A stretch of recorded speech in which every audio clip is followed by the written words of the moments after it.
1వ తారీఖు జూలై నెల 2024వ సంవత్సరం. ఈరోజు దేవుని వాగ్దానము. 1 సమూయేలు 16వ అధ్యాయము 7వ వచనము. మనుషులు లక్ష్యపెట్టు వాటిని యెహోవా లక్ష్యపెట్టడు. మనుషులు పైరూపమును లక్ష్యపెట్టుదురు గాని యెహోవా హృదయమును లక్ష్యపెట్టును. సహోదరి సహోదరులారా, ఒక మనిషి యొక్క ఆలోచనలకు ప్రభు యొక్క ఆలోచనలకు ఎంతో వ్యత్యాసం ఉంటుంది. ప్రభువు ఆలోచనలు మన ఆలోచనల వంటివి కావు. సాధారణంగా మనుషులు ఇతరుల యొక్క పైరూపాన్ని చూసి వారిని బట్టి ఒక అంచనా వేస్తూ ఉంటారు. వారు ఇటువంటి వారు అనే ఒక అభిప్రాయానికి వచ్చేస్తూ ఉంటారు. అయితే దేవుని వాక్యం చెప్తుంది, మనుషులు లక్ష్యపెట్టు వాటిని యెహోవా లక్ష్యపెట్టడు.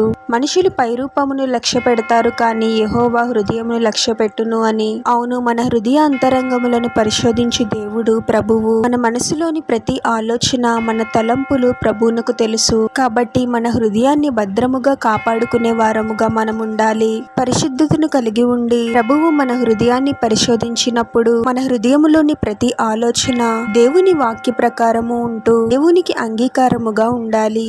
వాక్యానికి విరుద్ధమైన కార్యాలను మన జీవితాలలో కానీ వాక్యానికి విరుద్ధమైన ఆలోచనలు మన హృదయములో కానీ ఉండకూడదు. ప్రార్థన.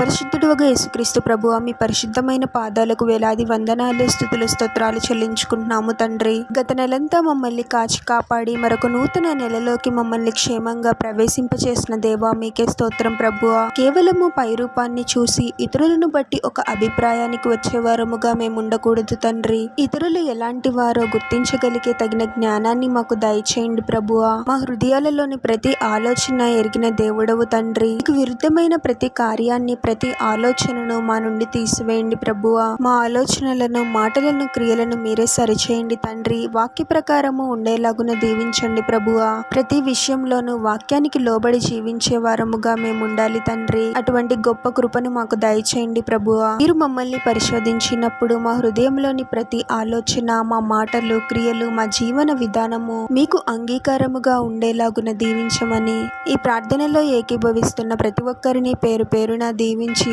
ఆశీర్వదించి అభిషేకించమని, వారు చేసే ప్రతి పనిలో మీరే వారికి తోడుగా ఉండి వారిని అన్ని కీడుల నుండి, అపాయాల నుండి మీరే వారిని రక్షించమని మా మనవులన్నీ యేసుక్రీస్తు వారి పరిశుద్ధ నామంలో అడిగి వేడుకొనిచున్నాము తండ్రి. ఆమేన్.